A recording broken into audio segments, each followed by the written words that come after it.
Hello, everybody. Grant Hunter here with another Product Growth Leaders topic of the week. Steve, you know, with ChatGPT coming out, AI has been all the rage. Well, AI and bank failures and layoffs, but AI has been one of the big rages in the tech industry. We've talked about AI and machine learning in this call like 2 or so years ago, and it seems like it just was, you know, there, and now all of a sudden it's here. I mean, what are you seeing? What are you reading about this that's making you think that this is the time it's actually gonna make it happen? Well, you know, I think at least part of it is it feels real. I mean, you know, in the past, everybody talks about, you know, the singularity and the robots will take over, and next thing you know, we're living in the Terminator. But there's no real evidence necessarily of it. And now people are seeing for the first time what everybody's been talking about, and it's just like so amazing to, you know, type something and have it give you a wonderful answer. But I think more interesting to me is it reveals how unhappy we are with today's search tools. That a natural language way of digesting whatever is out there on the internet and giving you a cogent answer in the space of moments seems to be revealing that that searching is not solving our problem. No, it's interesting because coming from a long history of search as a competitive and market research person, I always tended to do natural language search, but I realized I could drop a whole bunch of stuff. But it definitely, the interaction I've had, at least with ChatGPT, has been on a different level. And I actually, working with a private equity company for an acquisition, they're trying to describe a technology, and everybody's thinking things, everybody's writing. I just put in a ChatGPT, how do you describe this technology? And they're like, oh, that's good. So I think that there's something there that we haven't had before. We've also seen as well, I mean, just like computers and the internet and, you know, the iPhone and, you know, every new innovation, people are like, oh my gosh, it can do anything, you know, and suddenly they're just talking once again about this magic black box that does anything you can think of. And, you know, pretty soon we won't need people, and we won't need planets, and we won't need cars, because, you know, AI will take care of that. It'll be interesting to see what happens. So obviously the topic this week is AI's impact on product management. We got an amazing panel. We've got people who are founders, CEOs of AI for product management and product operations companies. We've got a person who's been a product leader and product manager in the AI space, somebody who's done robotics and has been doing this stuff forever, and many of our same core people, a lot of new people. I can't wait for this conversation. And so on Monday, we put this question in the community: what impact will AI have on the strategic role of product management? And, you know, obviously Jason Vincelette was one of the first people who came in talking about ChatGPT, helping with the strategic role for market research, maybe positioning. A lot of talk about where we could go with using it to identify gaps. And of course, May comes in with a thesis. But it was more your call notes from listening to a podcast from Melissa Perry, right? Not quite. It's more just what it got me thinking about. So I spent a lot of time thinking about how do things change, right? So say you're at a company that doesn't currently have any capabilities around machine learning or AI, and all of a sudden someone at the top says, thou must do AI, scrap your entire roadmap, we're going full AI now, right? You can see that happening. I'm sure you all can. So it's like, what problem are you solving? Like, does it make sense to use AI? So a couple of things I've been thinking about is, does it make sense to bundle someone else's AI instead of making your own? Because there's a lot of cost to it. Like, and 90% of the time, it's probably more efficient to just bundle someone else's and build an extra layer on top of it, right? So what does that mean? What are the risks inherent in doing that? You know, how susceptible are you to them raising the prices? Because then you're throwing all your eggs in that one basket. How necessary is it to use AI? So as a product manager, you probably want to think about, less about how do I build an AI if you're not a AI PM, but more what are the options available to me, right? These are all tools that help you solve your problem. What is your problem? You're on mute.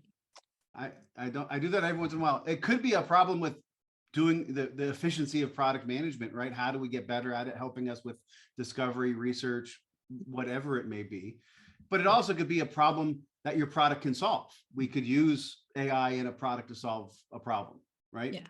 But it's just like, if you have a new tool, you don't have to use it, but if it's so much better, maybe you should use it.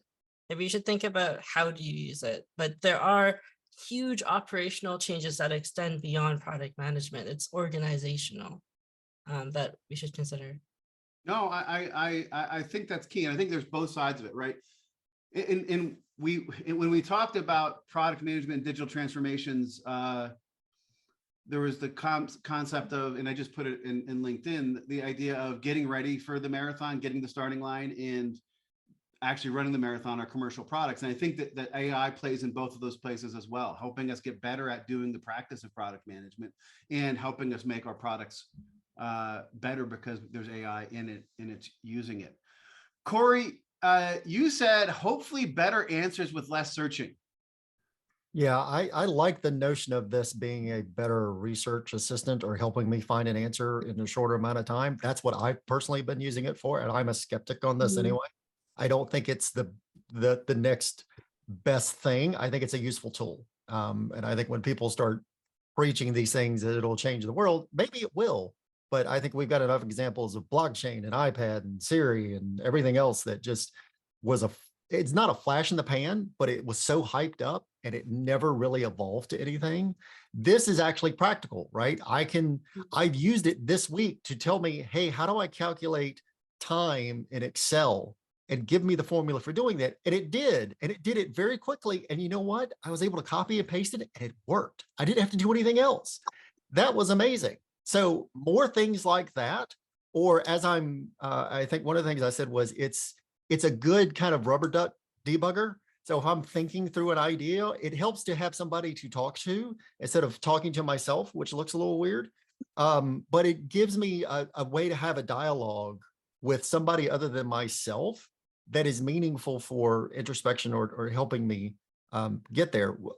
What I hope it doesn't do is mean that every job description now for a product manager means you need to have 5 years of AI experience to get hired. Or certification. It will that's definitely coming. require that, I'm sure. That's coming, yeah.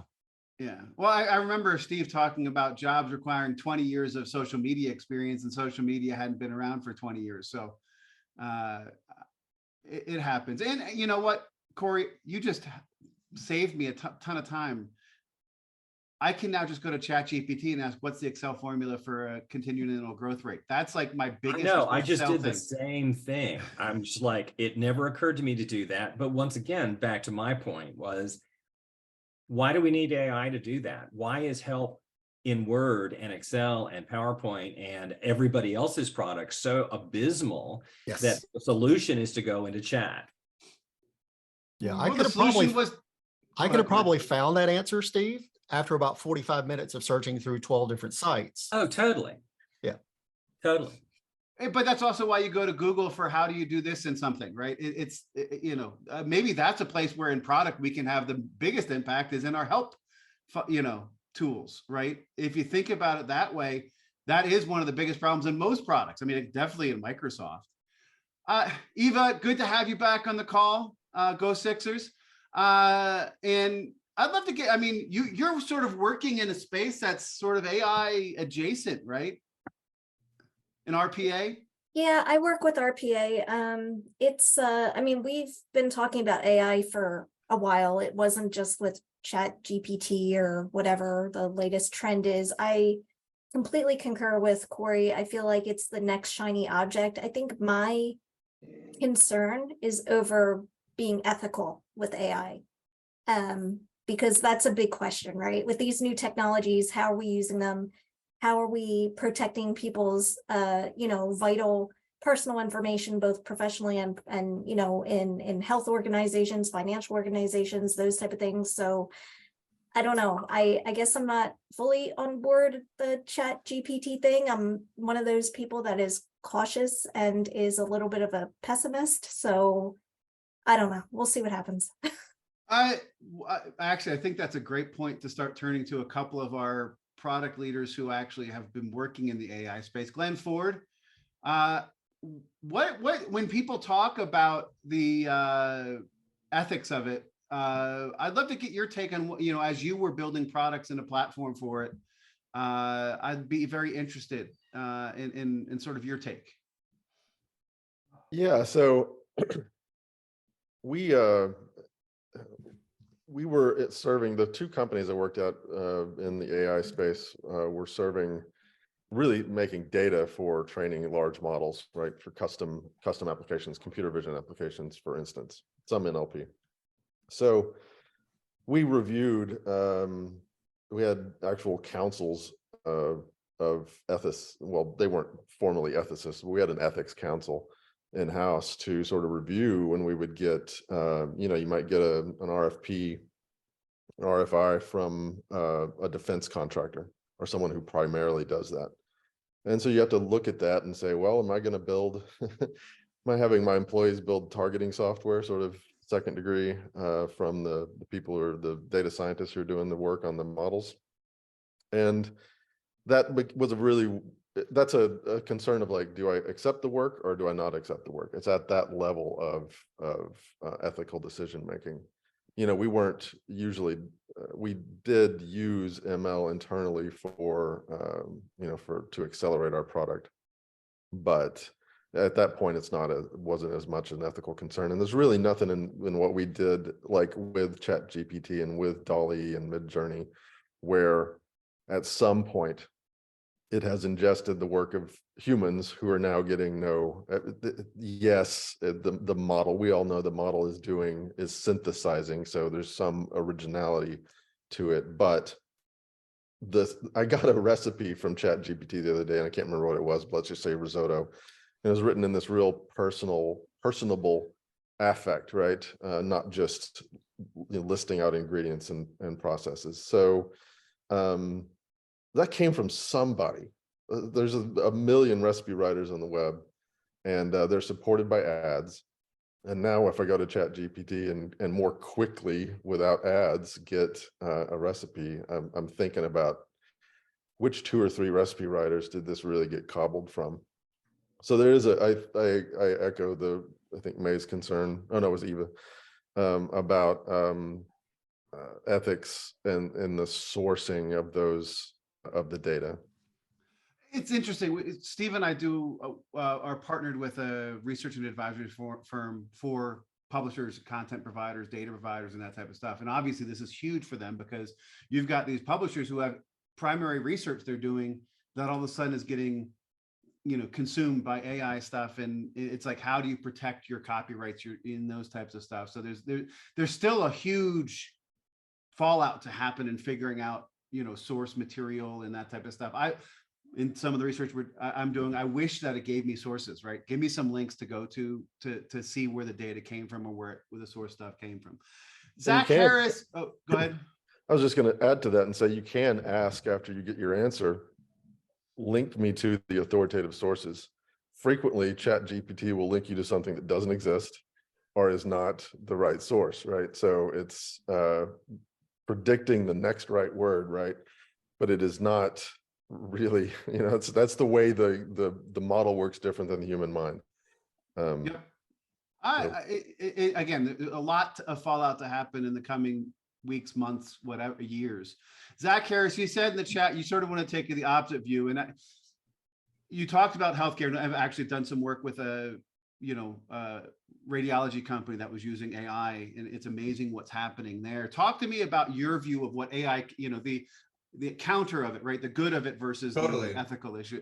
Yeah, I guess for me, I've been on kind of this personal and professional journey to better understand how my own mind works. and how to change other people's minds too on kind of a systematic level. And one of my clients is this company, Israeli cognitive behavioral therapy company called Happify Health that rebranded to Twill. And they actually have a series of mindfulness products that are kind of focused on cognitive behavioral therapy, some more over-the-counter grade strength and some more prescription grade strength. But they actually use AI for determining levels of severity for metacognitive disorders. So like, let's say somebody's suffering from anxiety or depression, they can understand using natural language processing and machine learning and some neuro-linguistic programming to understand the level of severity around a person's depression state or anxiety state, and then offer a course of treatment that's dynamically personalized from an adhesion, prescription dosage, and fidelity standpoint, using AI both for coaching as well as administering the content on a systematic level. So I think that's like one really, really interesting application, cognitive behavioral therapy through a gamification sort of context, medium, delivery, dosage, so to speak, but through the lens of digital therapeutics. And the reason that I mentioned sort of mindfulness and how my mind works is I have ADHD. And so a lot of people with ADHD often have a negativity bias. And so they tend to catastrophize and they tend to go down dark holes that maybe don't always have a fruitful outcome. And so for me, so much of cognitive behavioral therapy is figuring out how to dwell in a yes and maximizing way of thinking, as opposed to a no but limiting way of thinking. Because if you think about the kind of combinatorial math, you're maximizing the surface area of opportunities you're shooting at when you're dwelling in possibility, and you're systematically minimizing the downside risks that you're taking when you're dwelling in negativity. So that's my hopefully 90-second TLDR in response to that.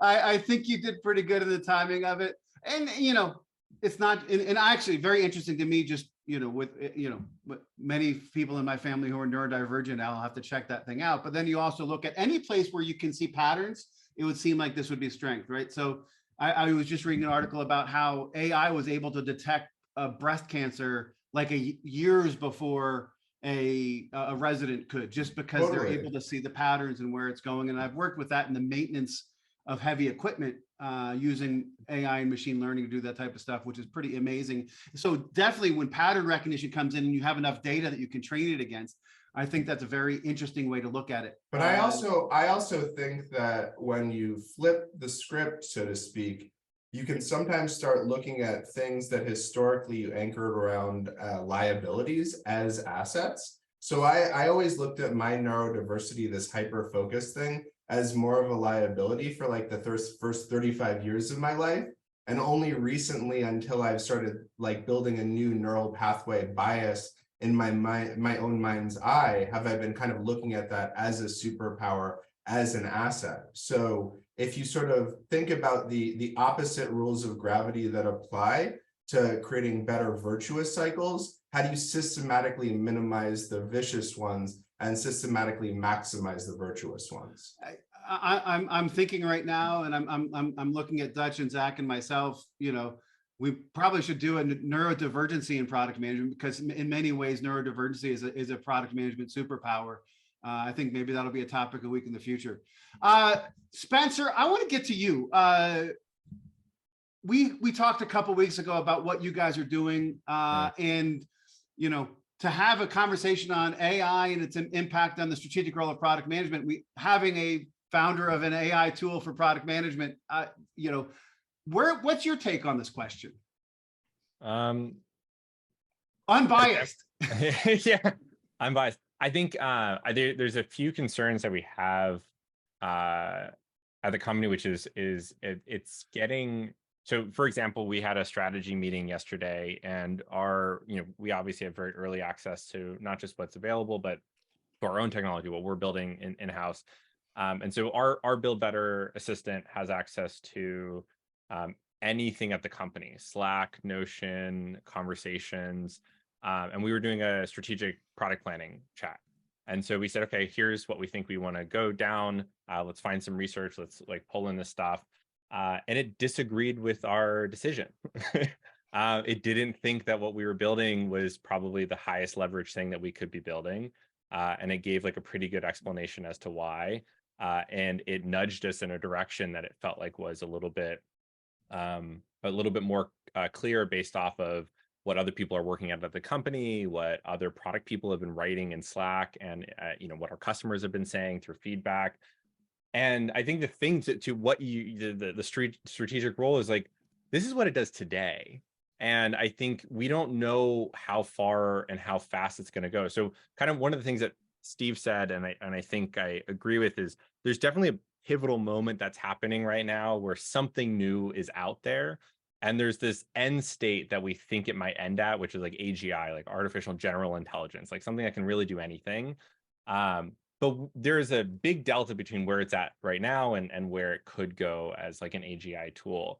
And I think if AGI exists, most of us are out of a job, right? It can reason, it can do a pretty good job. It's very creative. It can merge ideas. It can go through existing data, it can find anything. And the biggest difference that I think a lot of people have to think about is right now it answers questions. It's really good at answering questions. AGI changes that and it starts asking questions. It can really go through your data and start being curious and start thinking about new ways of solving problems that you haven't thought of. And so like that's a very, very different thing that it can do. And that's like scary. Like what is a great product person if not someone who asks great questions? And what is an AGI if it's able to ask a better question and figure out how to answer it? So there's probably multiple stages to this, because at least in the near term, even when we get to that AGI and it can ask good questions, how open will a buyer, customer, user be talking with a bot, right? Or and so can it have empathy and compassion to help dig into it? Can it follow, hear one answer and change track and go down a rabbit trail? I mean, I don't know, but this is me maybe hoping for the future of our job as people that, there are things that empathy and compassion. I mean, the best case scenario, and this is something that, has been mentioned here, is like the best case scenario is it's an assistant that does the operational kind of tedious, laborious jobs that we don't like doing at our workplace and allows us to do what we love, which is maybe strategy, high level thinking, product, thinking about new ways of solving problems. That's like best case scenario. Worst case scenario is it also does that other part that we love doing. And so like that's the question, and I'll make sure we have time to get to it. The first question we're going to ask after the poll is going to be, what can a product manager do that AI can't? And I think I want to explore this conversation deeper when we get to that question. So I'm gonna put a pause on that. We're going to pick that back up, because I could talk about that for the next 30 minutes, and then our call would be done, I think. I want to get, we've got a few other people who haven't done. Karen, welcome to the call. Boy, a lot of conversation from a lot of us here. What's your take? I'm still kind of wondering, like, where does this all go? I love what it's doing now. I love it for my own personal benefit of, where I'm using it for more of a search and I'm getting concise answers where I don't have to sift through pages and pages and, piece together information. It's very concise. So I like that part. I'm just discovering different things that I can start searching on. So that's exciting to me, and to understand where it can take us.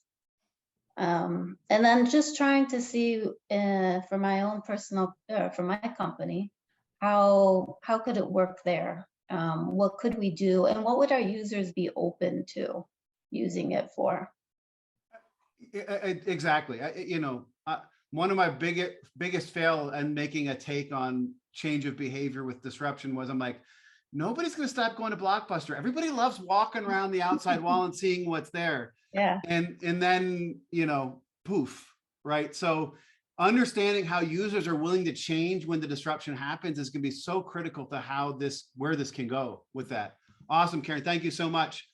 Yeah. I'm going to get to Dutch and then we'll come to Mike.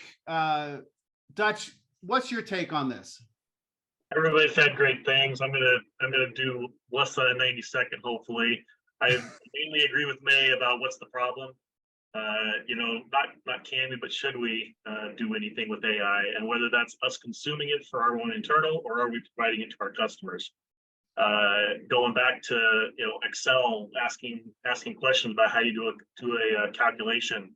That's been in the Excel help for a while. I mean, if any of you remember Clippy, and now Microsoft's purchased ChatGPT, Copilot is going to be doing that, you know, a lot better than Clippy ever did.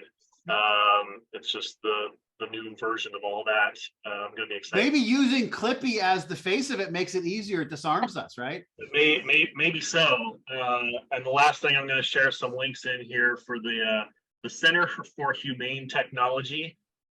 These are the folks that did the documentary, The Social Dilemma, about how social media and its AI has like really manipulated our brains. And but there's now all these former, you know, product and software developers and stuff that they're really trying to make sure that we do things in a humane and ethical manner. So that's my shortness. And Dutch, it's been in the chat, you know, people talking about it all comes down to the humans and what they're programming it and the cognitive bias that gets into those data models that we need to be worrying about. And so nice to think about that humane side. Maybe that's something that product managers need to be pushing more, just to make sure that as a community, we're really supporting that where it goes. Mike, you and I were talking about this yesterday, and you know, with your background in industrial automation and robotics, you understand what the robots can do with this AI to make Terminator 2 possible. But you know, you also have seen how how machine learning and you know, those types of things have already been impacting stuff that many other people haven't seen about. I'd love to get your take as a product manager who has been doing some of this stuff. What's your take? Yeah, so I think a couple of things are happening here. You know, over time, the cost of robots and automation has been dropping, and compute power is increasing. And when you add machine learning and AI, the capabilities, what you're able to do is solve new problems that weren't possible years ago. Yeah, there's a lot of companies out there that now can do pick and place from a bin in a warehouse that has miscellaneous parts. And what's tricky about parts in general is they're different sizes, different shapes, different orientations, and you have some what I call squishy parts. So imagine trying to pick up a bag of M&Ms, right? So as you pick it up, it's not like a solid surface, and all of a sudden with some AI machine learning, the system, the AI can actually compensate and offset for that. And what that does for industry is it supports or enables or replaces some people in the warehouse, so Amazon and other facilities can get more product out at a lower cost. And that's huge in terms of the general trend for where I see the industry going. Yeah, I when I used to work in the standards for the barcode system, the GS1, I went to a warehouse that had I felt like it was in Monsters Inc. because they had these robots that would go up 15 stories, and it was just amazing. And they were picking and packing and creating pallets of one-off things, which was I think in the it's a new industrial revolution is going to come from it when it comes to those types of products. Yeah, and I think we all have seen with COVID and just in general, it's like if you need something, you can run to Target or Macy's or Walmart, or you could just go to an online store and say, I need paper towels, or I need shampoo, and it shows up at your door the following day. It's pretty amazing. It is. Thank you, Mike. Steve, last comment before we get to the poll. Well, going back to the discussion on, ethics and the evil underbelly of AI, I guess, I'm reminded I hope that all the people who are involved in computing today have read Isaac Asimov's books. The laws of robotics were created in 1942 in a short story. And, you know, the first law is will not hurt humanity, right? So if you don't know the 3 laws of robotics, you should check it out on Wikipedia. And if you're doing anything in AI, you should be looking there to make sure that we're not harming one another the way social media has. I completely agree with that. And it's amazing how much Asimov and a lot of the sci-fi writers were so far ahead of what is happening. Or potentially they set the vision and the aspirations for people, and people just realized what they had talked about 50, 60 years ago. On Wednesday, we asked the poll, I didn't get the right thing in here. I forgot to update the slide. Steve, talk while I update the slide. Do you want me to like slowly relate the 3 laws of robotics? Sure. Yeah, Slowly sounds relate good, this. Steve. Mike, do you remember the 3 laws of robotics? The first one is like, do no harm to humanity. I have them up Through right now. action or inaction, right? Who has them up? I have them up. So Spencer, go ahead. a robot may not injure a human being or through inaction allow a human being to come to harm. A robot must obey orders given it by human beings, except where such orders would conflict with the first law. A robot must protect its own existence as long as such protection does not conflict with the first or second law. And then the 0th law of robotics is to take that to the level of humanity. Not just a human, but all of humanity. No, I love that. And actually, that was a great transition to our poll. On Thank you, Wednesday, Spencer. thank you, Spencer. On Wednesday, we asked, in the next 18 months, where do you think product managers will see the most impact from AI? In your product, analyzing discovery interviews, market and competitive research, improving positioning and messaging, or other, it depends. I think this is the first time we didn't have another it depends in a while. May and Eva, you guys were on the team in your product. I want to give May and then Eva, I'll give you a good chance to talk about why you thought in your product was going to be where we'll see the most impact. 18 months is a long time. Right now, we're already seeing the impact of AI on market and competitive research. Gong's been out for a while. Seismic has like AI ML built in. Almost all of them have it now. I feel like we're already slightly past the point where we're going to see the most impact. I think 18 months from now, we're going to be far beyond that. Just because like you can see the speed at which the models are improving, a lot of the errors we started seeing at the beginning of the launch of even just ChatGPT a couple months ago. Now it's just like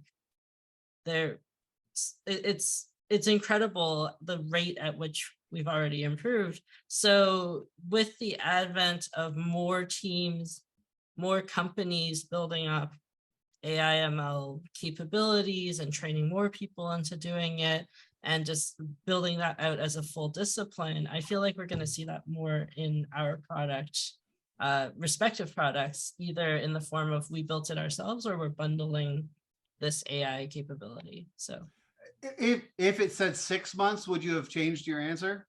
yes. Okay, so there's somewhere, in the 6 to 12 months is probably that inflection from where you thought it'll be helping us as product managers do our job, analyzing market research, that type of stuff, versus where we'll see it in our product. I can easily take that. Maybe 18 months was too far of a window. Normally in my life, 18 months has been like just past the current window, and now with fast moving technology, that may not be the case. Thank you. Eva, your take, anything else you wanted to add to that? I mean, maybe it's because of the product you work with RPA, so you're already putting it into it. Oh yeah, there's actually a web page on our company site that says AI and RPA, and it kind of lists out why we're doing it and how it's going to propel automation. So yeah, I mean, I'm seeing it firsthand right now, so that's why I answered in your product. Makes a ton of sense. That was 27% for in your product. 18% was analyzing discovery interviews. Is there anybody on the call that would vote for this? Because none of the people who voted for it are on this call. Spencer, I'm thinking you would have been somebody who might be voting for this, but Yeah. I'd love to understand where you would vote. I mean, 18 months, I think it really like strategy. Like I think it would be like positioning strategy, Okay. like high level stuff. I mean, it will obviously do a lot of the internal product operations, going through your discovery calls, finding insights, market research, analysis. I think that's like 3 months, 2 months. Okay. I think 18 months, I think we'll really see it beyond these conversations where you're doing product discussions, helping think through strategy, positioning, road mapping. I think that's probably where like 18 months, definitely that's where it's going to be. All right. I appreciate your insight onto this with somebody who's actually built. So it's almost in the product for you because you're building a product around it, but you're also building it for product management. So you can see where it's going to help us as well. I can, it's tough to come up with an answer there. The most votes and the remaining votes was 18% for analyzing discovery indicators. It was 54% on market and competitive. Cory, I'm going to start with you because I can't recognize some of the other icons and the people out there. So part of this question, it's interesting to listen to some of the answers of, what's going to be possible. This will be possible in 3 months. This will be possible in whatever. My mind was what's going to stick 18 months from now with the noise that's around what's possible. What will stick and still be a part of what we as product managers are doing in 18 months? What are we using it for? And I think the most likely candidate for that is the research component of asking questions, doing things with that will still be there. I think the other things are possible.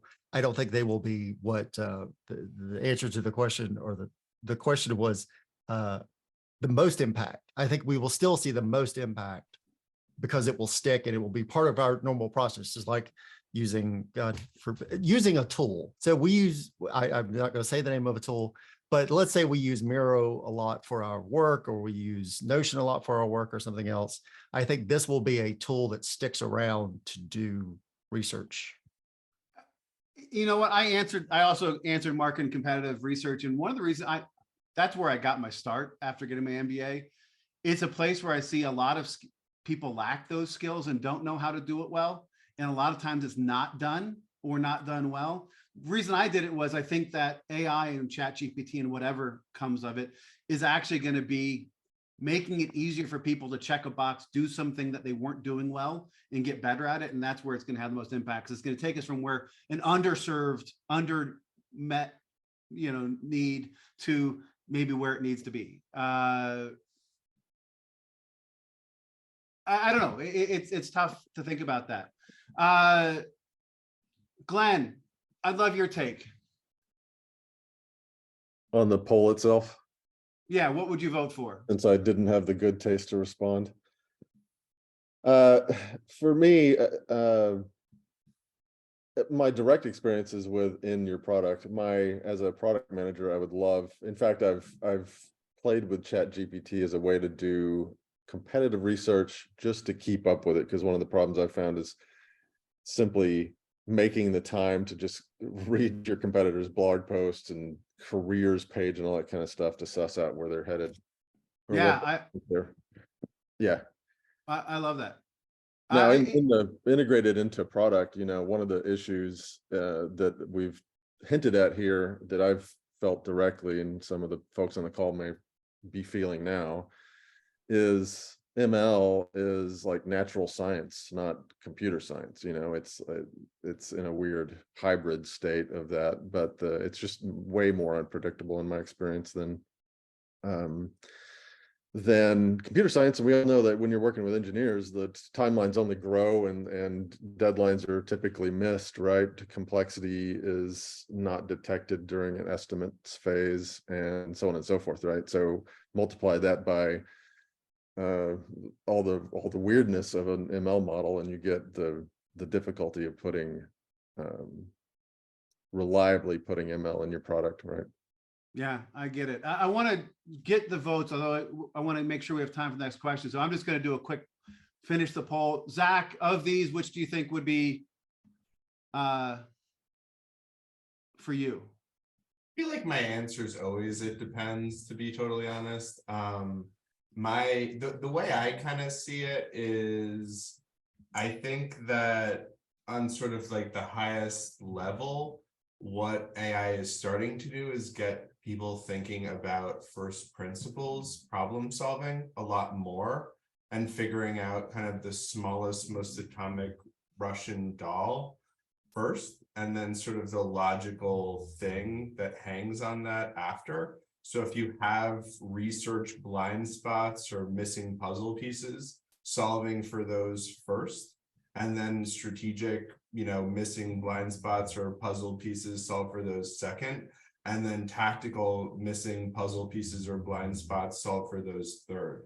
So I think in 18 months, you'll be able to brainstorm a straw man like product vision that's pretty good, that you can poke some holes in, and then also create a product strategy that's B-, that you can also like create as like a straw man that you can burn down or poke holes in. And then you could probably even create like a product level tactical punch list from a product backlog item with some prioritization framework that's kind of conditional logic based on level of effort and level of business value. That's probably pretty reasonably backed into an agile Scrum framework. And I honestly think that what it'll do is just compress time spent and just like act as a force multiplier and an accelerant. The biggest impact is on our available time, because it's going to be a catalyst. Totally. I think it's going to help us make fewer bad decisions faster, sort of like the validated learning, faster feedback loops, more ways to test, learn, and validate from a sort of hypothesis development, validation, and invalidation standpoint. Awesome. Let's get to Karen, Dutch, and Mike and Steve just quickly. Karen, is there one that you would vote for?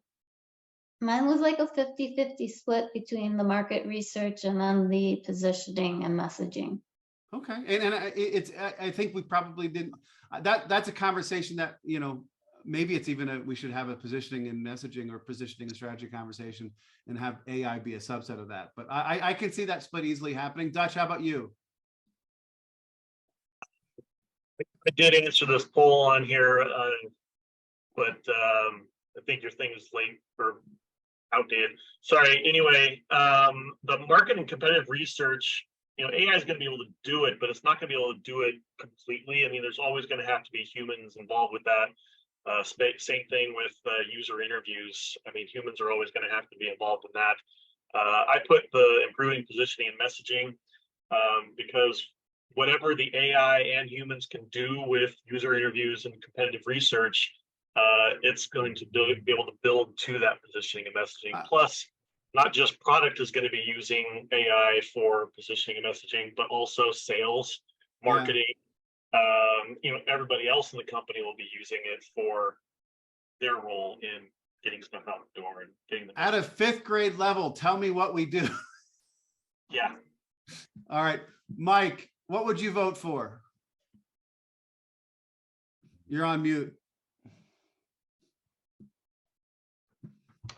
I think the market and competitive research, and anytime there's a need to analyze a large amount of data, I think AI can do a really good job taking a first pass. And I agree with Dutch that humans are going to have to be involved at some level. But I think AI can do a really good job managing a large amount of data very quickly. Awesome. I love that. Steve, just your vote. I don't need your opinion. Well, it's a tool. It's a tool for research, but it could also be a tool for positioning. We want to position ourselves as the best browser on the market and do a search on that and find out there's no chance that you're going to be able to win that game because so-and-so already has 98%, right? So, but I would agree with Mike and I think everybody else's point, that is, it's a tool that needs a human involvement to guide it. Until we get to Spencer's future world of AGR, was it? AGI, yeah. AGI. So we don't have a ton of time for this question. what can a product manager do that AI cannot? And actually, I asked this question of ChatGPT, and it said, as an AI language model, I can provide general information about the differences between product manager and AI. While AI can perform many tasks and analysis that humans can, there are still areas where human product managers excel. Here are a few examples: creativity and innovation, decision-making, building relationships and communicating with stakeholders, and strategic planning. So, you know, we've got a few minutes here. We can't get to everybody. I'd love to get some takes on, are there any hot takes on, you know, as people who do product management, as individuals, what is our differentiation against AI?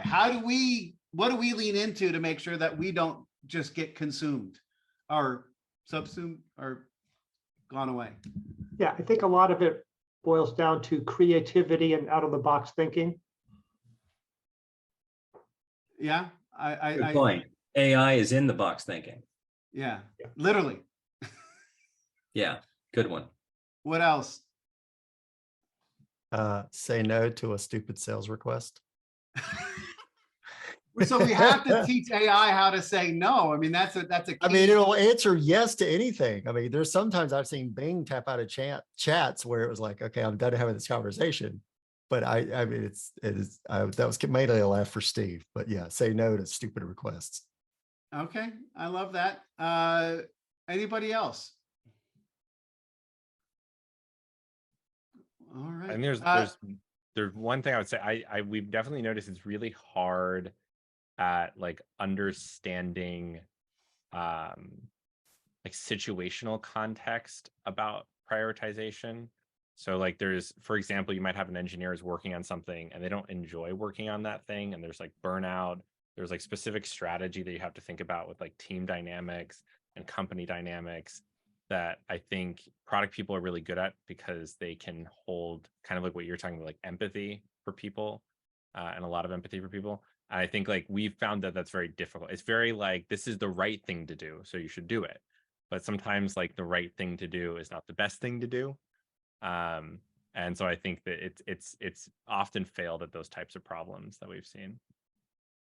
I love that. May, any comments, thoughts? I think one of the things is that like there is a certain level of confidence with which at least the current models respond, and there is something to be said where a lot of product management is still much more gut feel / everything adds up to the decisions that we make.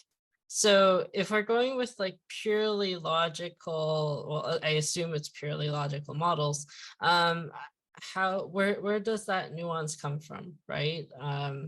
Does it change? What are the biases in our data? I think a lot of those things will still need a certain degree of human touch, maybe. Who knows? I can't even answer this question anymore. Like AI has changed so much. Well, it's interesting. I had a conversation a few years ago with somebody who said, oh, I'm working with this company that uses data warehouses and data lakes to identify new product opportunities. And I'm like, he's like, is that going to take away what you do and what product management does? I'm like, at the base of it, let's go back to those first level principles, right? I personally believe that there is this unknown area of discovery where we're trying to go out and discover undermet and unmet needs, that if we don't have conversations, right? Analyzing data is only data we have in house, right? And maybe this AGI stuff is going to be able to get it. We talked about this empathy and whatever. I don't know. I think that there's some level of AI can only analyze the data that it has access to. It is not the creation, and maybe the AGI stuff will get there. I think that we're still going to be able to, when it comes to finding new problems to solve and new markets to enter and that type of stuff, I still think that there's going to be a need for product managers to be able to ask the right questions and do the right follow-ups and create new content that maybe eventually can be used AI. I don't know. This is where my head is. We're about time to do the wrap up. I did ask ChatGPT if it was to ask a product manager, oh, I jumped too far. The prompt to chat GPT, what would be a good question to ask product managers on the impact of AI on product management?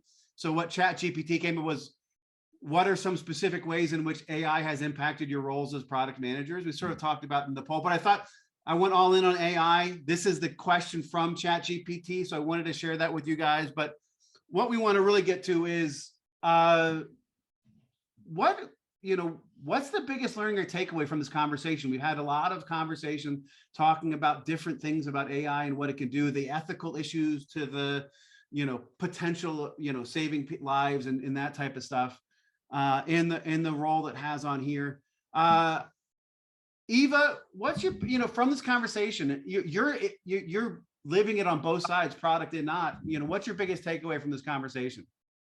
I mean, I just think at the end of the day, let's make AI accessible and ethical for all. Let's not just, give it to the, I don't know. I want it to be able to make a difference for everyone, as corny as that sounds, but with technology comes responsibility as well. So that's kind of my takeaway.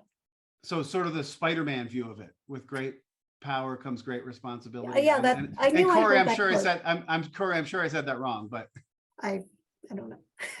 But yes. All right, Glenn.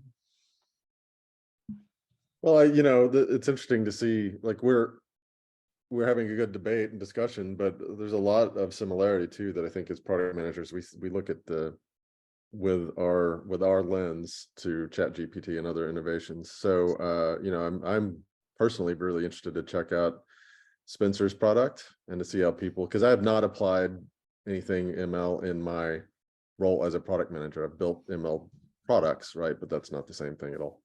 Yeah, awesome. That's Thank you, Glenn. interesting. That's fascinating that somebody who's doing this has not used it for his job. That's amazing. Yeah. Karen. That it's so unknown right now. Like, who knows what the possibilities are and where we're going to be.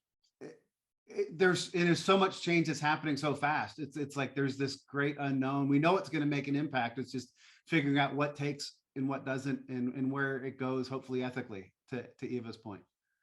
Yeah. Awesome. Dutch.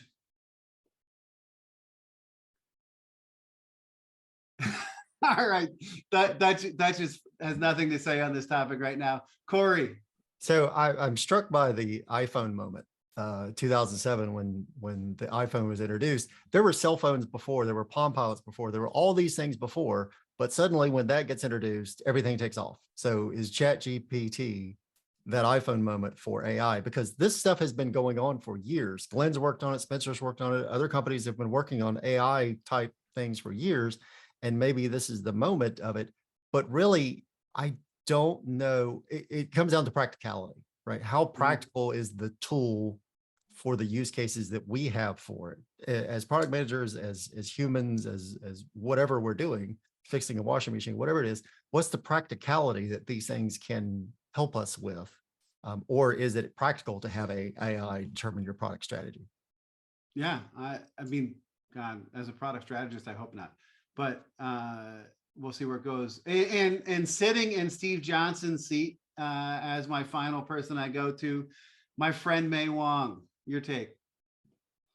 I don't think we can ever know where this takes us, but one thing that I found interesting is we're all talking about ChatGPT, but like there's huge advances, not just there, but also DALL-E, Valley, like the voice, the Microsoft voice model, like everything that's coming out from the base model perspective is so almost terrifying because it's so good, and these are just the first launches, right? So I think we have to keep that in mind. Like what we know today, the limitations we know today might not be there in a month.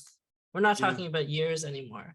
So I think we should just keep that in mind. Like, don't think about today's model limitations as what you're going to deal with 2 months from now. It's like almost Moore's law, where it exponentially is getting more powerful and more powerful. Yeah, with I mean, it will hit a peak. Yeah, but no, I get in. I'll say that my biggest takeaway, I'm going to go back to your answer, May, on the Monday, it's about what problems are we solving with it? Whether it's our problems with how do we get more efficient and reduce friction as a product manager or get better, or is it how do we solve better problems or more problems or different problems for our customers? And I think that's where it goes. As we started last week, we're going to preview where we go with this. And our preview for next week, the topic next week is going to be tough product decisions. So tough product decisions is the topic next week. And the question will go into the community on Monday. We do that every week. Monday, question goes in on tough product decisions. So start thinking about tough product decisions you've had to make. On Wednesday, we'll do the poll, and on next Friday, we'll have this great conversation again. What an amazing conversation with what an incredible panel, very deep and broad with experience in this stuff. And so I want to thank everybody who's already had to leave because of the timing, but also still here. Glenn, Dutch, Cory, and my friend May, Wong, thank you so much. We'll see you guys next week in the community. Take care, everybody.